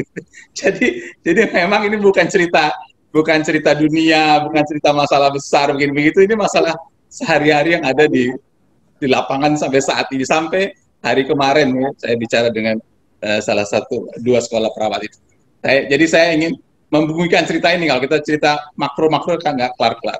Nah soal bagaimana organisasinya, saya serahkan kepada Bapak berdua lah untuk memutuskan bagaimana organisasinya. Tapi yang jelas mesti ada penguatan. Makanya tadi saya mengambil analogi yang apa namanya tadi, stunting dikuatkan dengan ditaruh di BKKBN. Apakah ini mau dikuatkan dengan cara yang lain? Silakan. Tapi yang jelas tidak mungkin sama seperti yang terjadi sekarang. Mesti ada penguatan. Penguatannya bagaimana? Monggo silakan Bapak-bapak yang punya wewenang untuk memutuskannya gitu, atau mengusulkannya.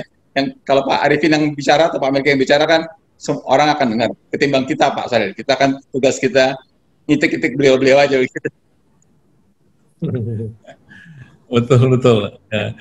Prof, tadi penguatannya kayaknya kita nggak boleh lama-lama terus Prof ya, Pak Arifin ya. Jadi penguatan ya kalau bisa percepatan. Pak Jokowi kan bicaranya percepatan.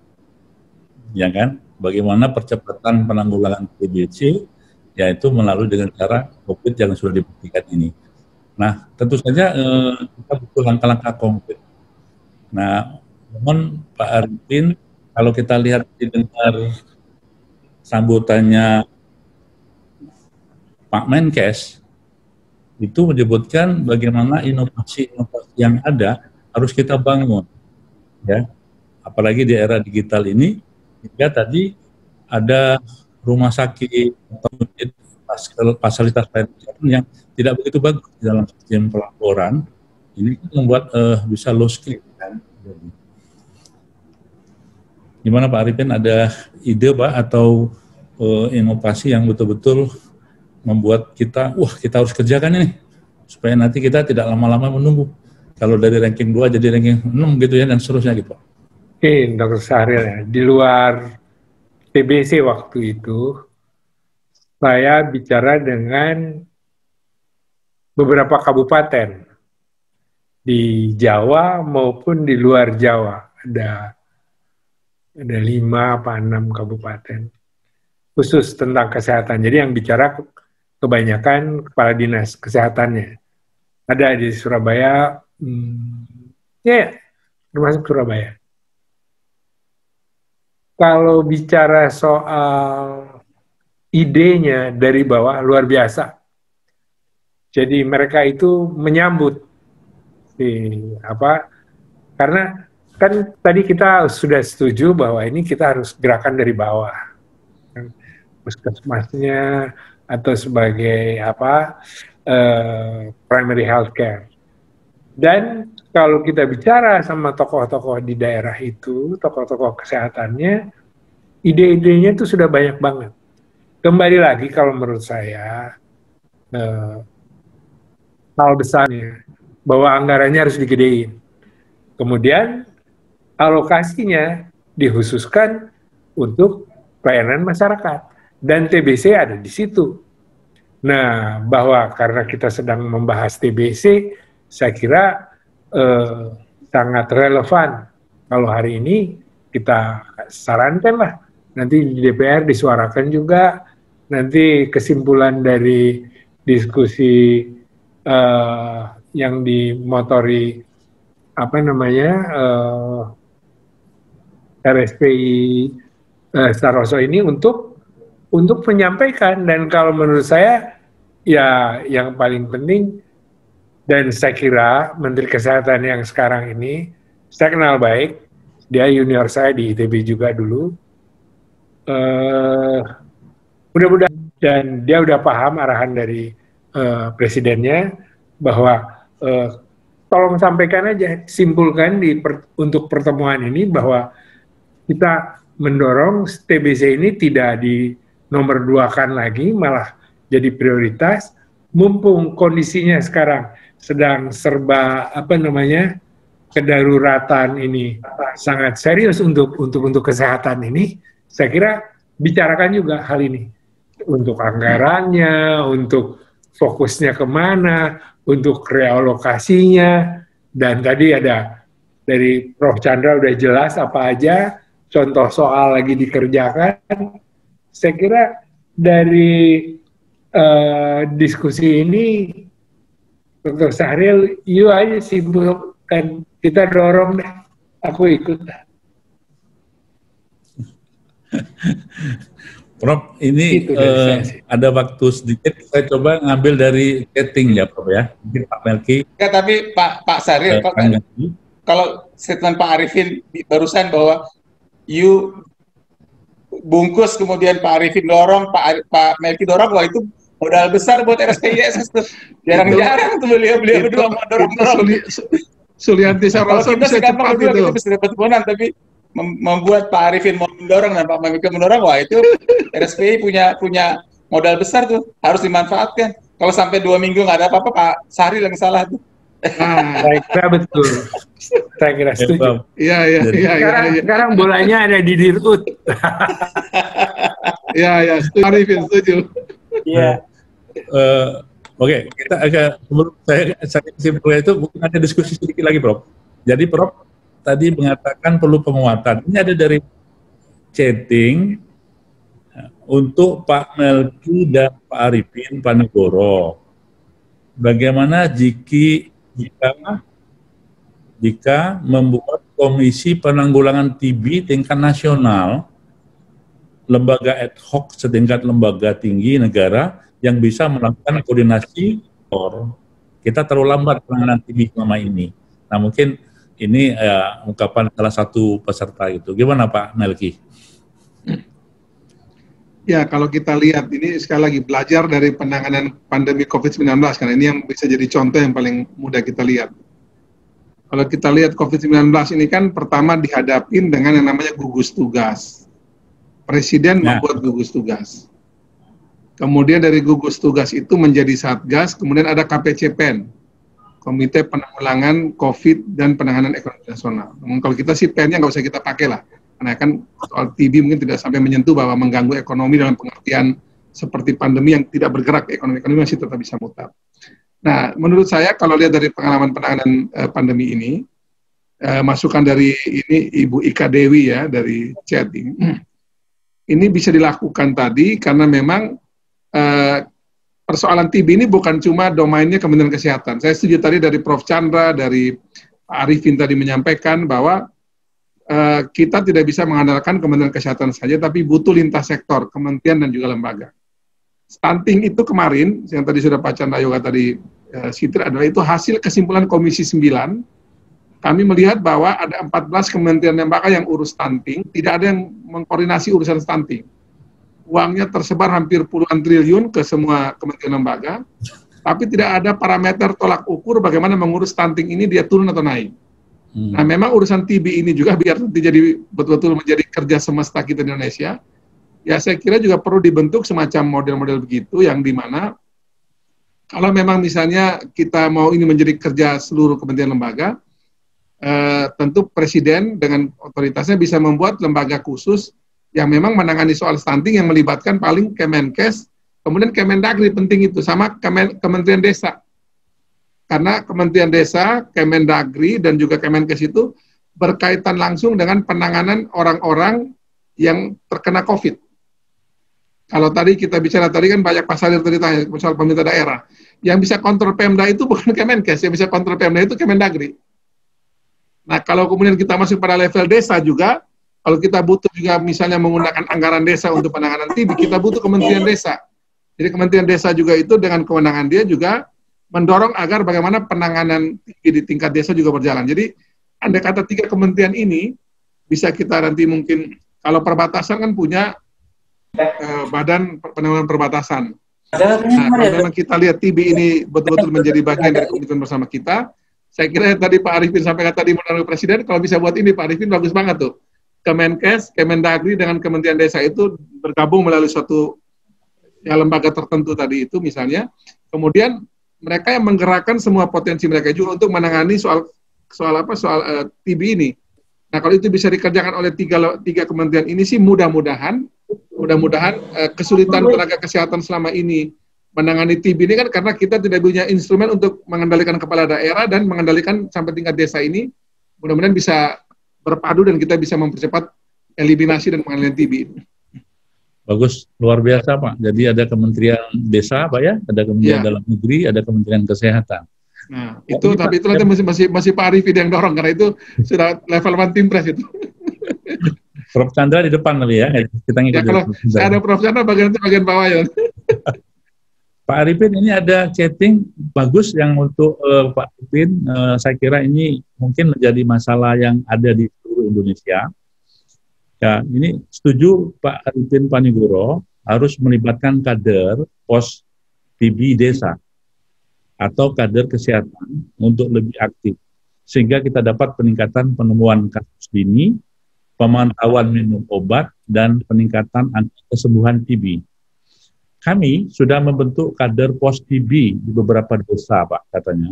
Tapi kenyataan pemerintah daerah tidak mendukung kader pos TB dalam hal merujuk pasien terkait bantuan dana transportasi, diet, dan lain-lain.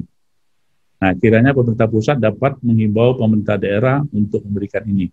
Nah, ini Pak Arifin mungkin salah satu sumber masalah yang ada di daerah juga, kenapa kader kesehatan TB atau kader kesehatan tidak begitu motivasinya tinggi lagi. Mungkin Pak Arifin bisa memberikan penekanan itu, Pak. Ya, saya kira ini realitas ya. Dan dari pengalaman juga terjadi. Karena memang ini bapak-bapak kita di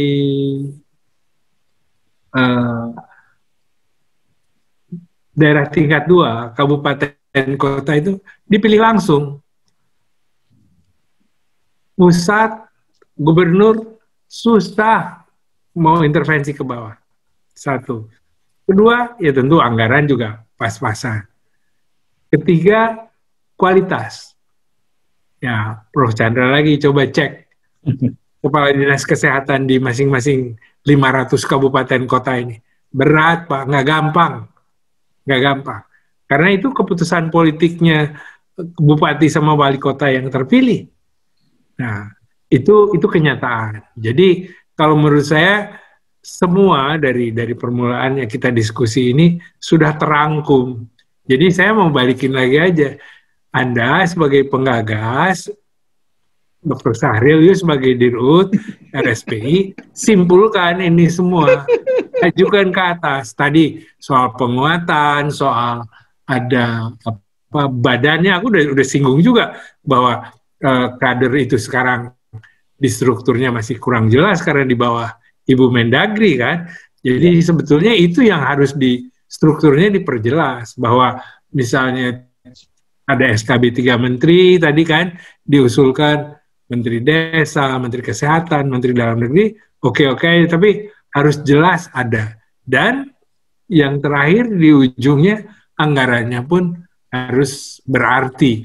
Kalau cuma segini-segini aja kurang Pak gitu. Jadi ini udah kuasai semua, tinggal simpulkan aja. Nanti kasih saya 1 kopi, nanti saya bawa ke atas deh. Ya, terima kasih Pak Arifin. Kita masih ada waktu sekitar 10 menit.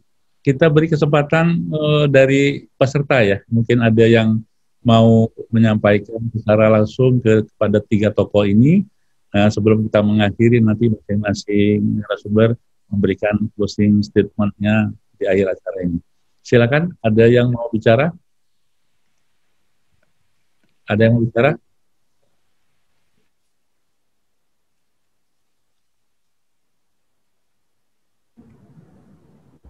Silakan host dibuka, siapa yang ada yang raise hand.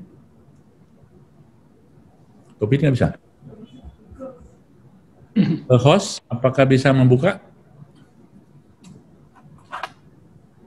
Oke, kalau tidak ada, sebelum kita rangkum di acara, kami mohon closing statement-nya dari Pak Melki, Prof. Chandra, dan terakhir sebagai pamungkas ya, Pak Arifin Panigoro untuk memberikan closing-nya.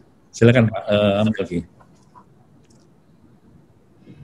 Silakan. Terima kasih Pak Saril.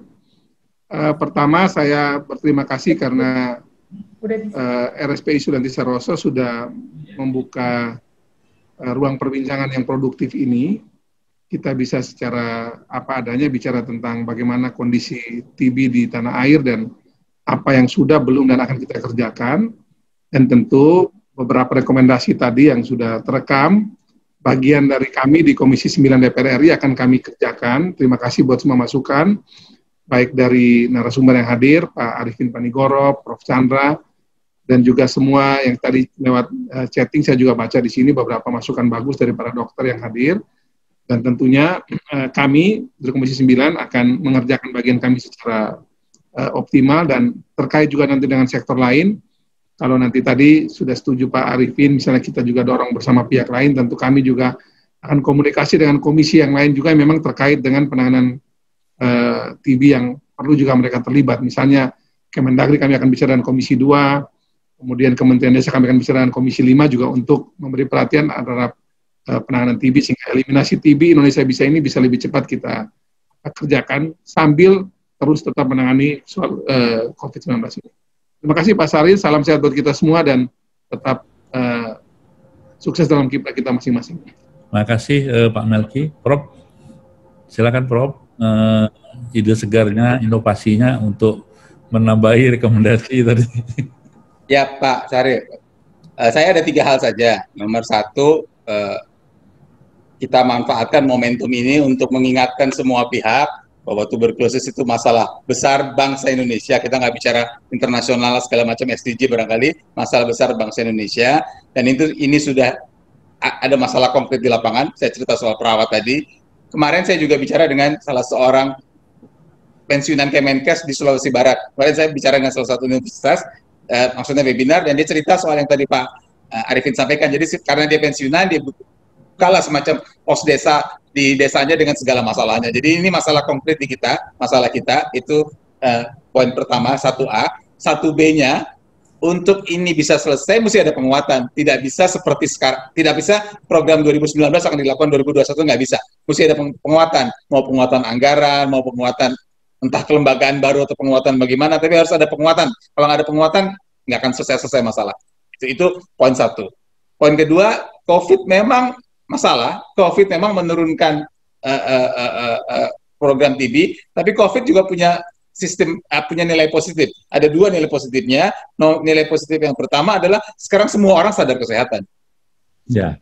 Itu harus diakui itu. Jadi mestinya kita bisa manfaatkan momentum sadar kesehatan ini untuk juga sadar kesehatan ini bukan hanya buat penyakit COVID, tapi untuk juga penyakit-penyakit yang lain. Itu poin kedua. Hal yang manfaat dari quote and quote manfaat dari COVID yang pertama. Quote and quote manfaat dari COVID yang kedua adalah yang tadi sudah kita bahas, yang arahan Presiden bulan Juli 2020, bagaimana kalau program-program COVID ini dapat dipakai juga, atau ya mungkin kalau untuk memperkuat tuberkulosis. Jadi itu hal yang kedua. Jadi pertama, TB harus diperkuat. Nomor 2, COVID ini termanfaatkan. Nomor 3, biar konkret sesuai dengan tadi arahan dari Pak Arifin dan juga Pak Melki, Pak Dirut silakan buat sesuatu usulan. Cuma usulan itu ada ya barang yang konkret dan ada waktu kalau bisa Pak. Makanya tadi saya nggak mau bicara yang long term, saya mau bicara yang short term. Kita punya target 2030. Tapi yang kita mau dalam setahun ini apa, dalam tahun depan apa, supaya barangnya konkret. Kalau nggak kita muter-muter ke konsep, tidak ada proses yang jelas. Itu aja tiga tambahan kerjaan dari saya ke Pak Dirut yang saya senang karena rambutnya masih hitam juga sekarang, jadi masih aman lah gitu. Ya, karena pilihan cuma dua, apakah putih seperti saya atau botak seperti Pak Arifin. Beliau nggak ada hitam lebat, masih tetap gitu. Oke, terima kasih Prof. Pak, ternyata ada satu peserta yang mau bicara. Kita beri kesempatan ya sebelum Pak Arifin ya.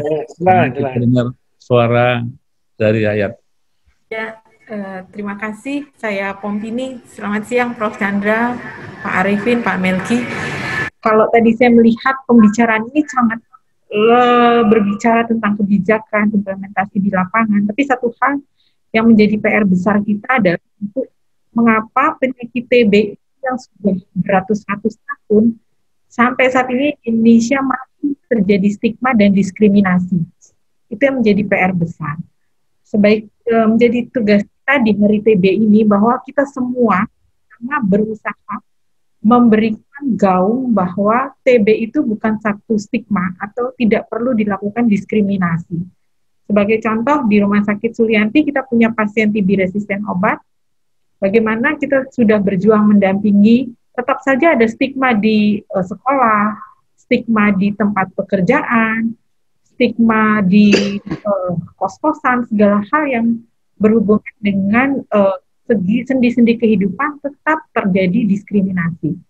Kalau mungkin saya melihat kalau kita yang sadar betul tentang TB sudah mau menggaungkan bahwa TB itu bukan hal yang perlu diberikan stigma atau diskriminasi, maka aura atau hal positif yang kita bisa bangun bersama itu hal yang konkret ketika kita berbicara dalam kehidupan sehari-hari, di rumah, di masyarakat, mungkin itu. Saya berharap kami klinisi cukup lelah juga, karena apa? Kita klinisi untuk pelayanan TB itu nggak cuma ngobatin pasien dapat obat, tapi kami mendampingi secara psikososial. Ketika kita bicara dengan guru sekolah, ketika kita bicara dengan tempat pekerjaan, sementara aturan mainnya juga tidak kuat, gitu ya. Bagaimana melindungi si pasien TB ini bisa tetap eksis, tetap mendapatkan layanan publik dengan baik, gitu ya. Itu yang harapan saya kepada Pak Arifin, Pak Melki, Prof. Chandra, untuk bisa segera diimplementasikan. Tidak lagi ada stigma, tidak ada lagi diskriminasi untuk mengakses segala macam layanan publik. Terus yang kedua, harapan saya buat Pak Arifin, Rumah Sakit Sulianti ini adalah rumah sakit rujukan penyakit infeksi. Kita berharap nanti Pak Dirut akan mengemas seperti arahan Prof. Chandra, mengemas satu usulan yang memang barangnya itu bentuknya jelas, untuk mengantisipasi bagaimana kita bisa mengeliminasi TB dengan cepat. Karena kalau yang saya lihat, kenapa angka deteksi dini yang juga cukup rendah di masa pandemi, satu kita lihat sebenarnya masyarakat itu kan ketakutan untuk mengakses pelayanan kesehatan. Nah, kemungkinan mungkin kita buat satu terobosan yang bagaimana dengan cara virtual ataupun melakukan satu metode mau tidak mau, suka tidak suka, maka kita akan bergerak pada arah yang ke arah sistem yang virtual, mau tidak mau, suka tidak suka. Dan ternyata dengan tadi Prof. Chandra bilang bahwa COVID ini membuat menjadi lebih, ada hal, kalau saya melihatnya adalah kita menjadi dekat dengan kondisi COVID ini, kita menjadi dekat di posisi manapun, kita menjadi dekat.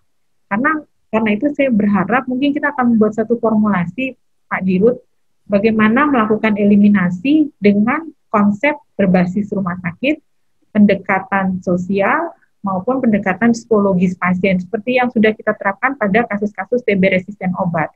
Mereka didampingi secara psikologis dan sosial. Nah, kemudian kita juga berbasis pada community, mendekatkan diri rumah sakit dengan kader, sehingga rumah sakit tidak lagi menjadi satu tempat yang sangat tinggi, sehingga kader tidak bisa dekat dengan rumah sakit. Nah, mungkin itu Pak Arifin, Prof. Chandra, boleh kami dibantu, Dirut yang akan bertugas memformulasikan. Ini harapan kami klinisi untuk bisa segera terrealisasi dalam hitungan kurang dari 1 bulan ya Pak Dirut. Ini Dr. Pompi sudah mengambil perannya Pak Arifin ini, mau meminta Pak Dirut lebih. Demikian, terima kasih Pak Dirut. Ya, Pak Arifin kayaknya tenaga muda ini sudah semangat semua Pak untuk mengegolkan apa yang diminta oleh Pak Arifin tadi. Cuman kita harus tahu jalannya dan bagaimana caranya. Nanti itu kami mohon Pak Arifin memberikan ujangan di akhir webinar ini. Silakan Pak. Benar, dari tadi juga udah diomongin. Yang benar tuh silahkan Pak Dirut menyimpulkan. Apalagi sesudah barusan ini saya dengar yang mudanya juga ngomongnya aja pinter banget, dan dia bukan cuma ngomong si Bu Dokter ini. Jelas dia kerja ya Dr. kan. Pompi. Jadi udah nggak usah diapa-apain lagi. Saya ini ngerti apa sih? Cuma ya banyak ngomong aja. Tapi ya karena ini bagian dari semua, saya harus ada closing statement dari sedikit aja saya sebutkan, tapi sebetulnya intinya, dan saya sangat senang pertemuan hari ini, Prof. Chandra, Saudara Melki, karena komprehensif itu, semua kita bahas, makanya ujung-ujungnya tinggal pekerjaan rumahnya Pak Dirut aja, menyimpulkan ini semua, dan proposal atau apapun yang disampaikan. Kalau ke pemerintah ya, itu nanti ke Menteri Kesehatannya, ke DPR-nya, ya saya boleh juga untuk bisa langsung ke presidennya. Tapi kira-kira begitu. Jadi untuk closing-nya saya udah kehabisan lah, mau ngomong apa lagi. Ini dari ininya aja, dari organisasinya ya, bahwa Stop TB Partnership Indonesia mendorong keterlibatan lintas sektor, pemerintah, swasta, masyarakat, komunitas, namanya bersama-sama, bahu-membahu, sesuai dengan keahlian masing-masing, berkomitmen mengakhiri TBC di masa krisis ini. Terima kasih. Oke. Luar biasa. Kita tepuk tangan dulu buat untuk kita semua mengakhiri sesi ini. Saya kira saya tidak akan membuat kesimpulan yang panjang lagi.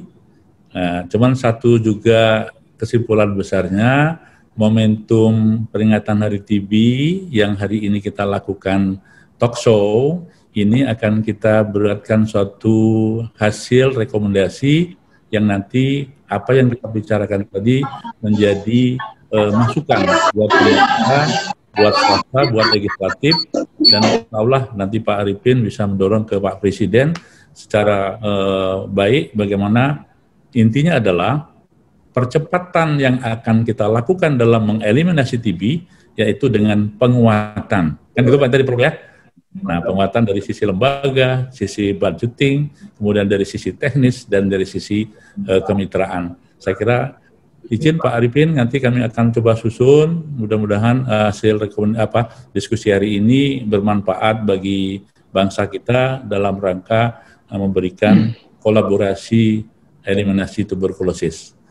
Saya kira demikian, atas nama RSPI, Kementerian Kesehatan, dan seluruh peserta talkshow ini mengucapkan penghargaan sekali lagi kepada Pak Arifin, Pak Negoro, Pak Melki, kemudian Prof. Chandra, yang semuanya the best. Mudah-mudahan kita nanti diberikan kemudahan dalam melaksanakan apa yang menjadi bahasan sore hari ini.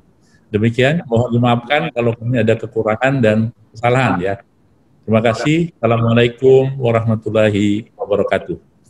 Waalaikumsalam. Saya kembalikan ke pembawa acara, silakan. Terima kasih Bapak Direktur Utama RSPI Sulianti Saroso, dan terima kasih banyak kepada para narasumber yang telah berkenan mengisi acara, dan Bapak Direktur Utama yang telah berkenan untuk memandu acara talk show dari awal hingga akhir. Sebelum acara berakhir, mari kita saksikan penayangan video Aku Tangguh yang merupakan karya Sivitas RSPI Sulianti Saroso untuk membangkitkan semangat seluruh Sivitas Hospitalia di Indonesia menghadapi pandemi COVID-19.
dihadapkan pada duka dan masalah.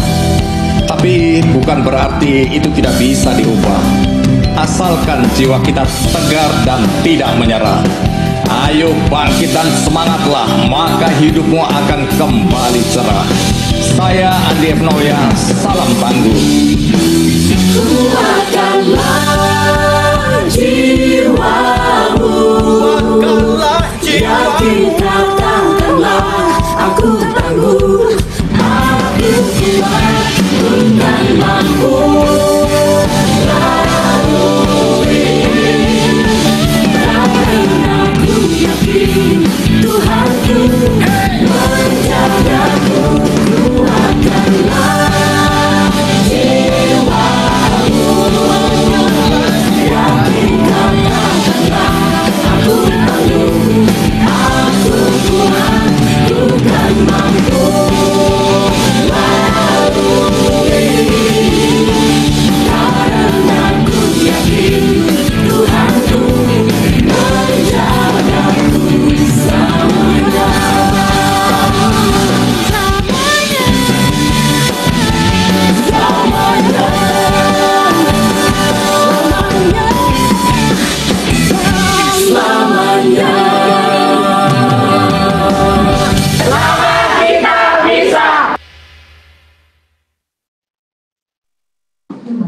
Bapak Ibu yang kami hormati, kini tiba saatnya di penghujung acara.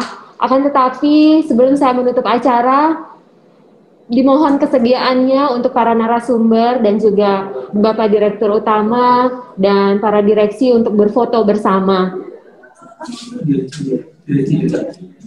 Mungkin bisa diminta untuk aba-aba, Mas. Oke. Ya.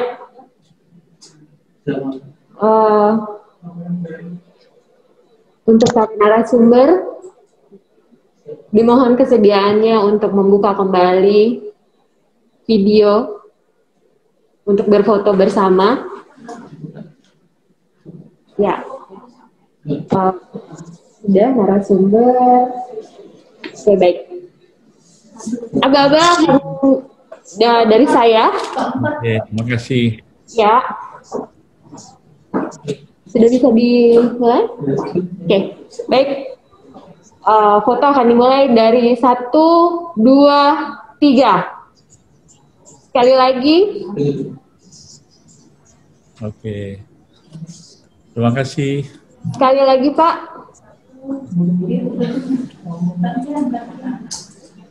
Oke. Sekali lagi, aba-aba akan dari saya. Wih, banyak sekali. Oke. Ya, aba-aba dimulai dari 1, 2, 3. Oke, terima kasih banyak para narasumber dan Bapak Ibu Direksi dan kabar Prof. Pak Melki, selamat siang. Terima kasih semua, selamat sore. Salam sehat buat semua ya. Prof Chandra sehat, Prof. Apa kabar? Saya dari lapar belum makan dulu ya. Ya, oke semuanya ya. Silakan Terima makan, kasih, Prof. kami lanjut rapat lagi nih, lanjut rapat lagi DPR. Pak Melki, makasih semua ya. Apabila ada salah kata dan kekurangan dari saya selaku pembawa acara, mohon maaf yang sebesar-besarnya. Akhir kata, wassalamualaikum warahmatullahi wabarakatuh. Tos TBC. Temukan obati sampai sembuh. Waalaikumsalam warahmatullahi wabarakatuh. Besok akan ada webinar Hari TBC Sedunia. Ini dengan judul adalah Dokter dan Perawat Bersatu Padu Sukseskan Eliminasi TBC. Besok di Zoom meeting juga jam 13 sampai dengan jam 15. Dan ini akan ada SKPID dan PPNI. Diharapkan Bapak dan Ibu bisa ikut memeriahkan webinar Hari TBC Sedunia besok. Terima kasih. Assalamualaikum warahmatullahi wabarakatuh. Saya undur diri. Waalaikumsalam warahmatullahi wabarakatuh.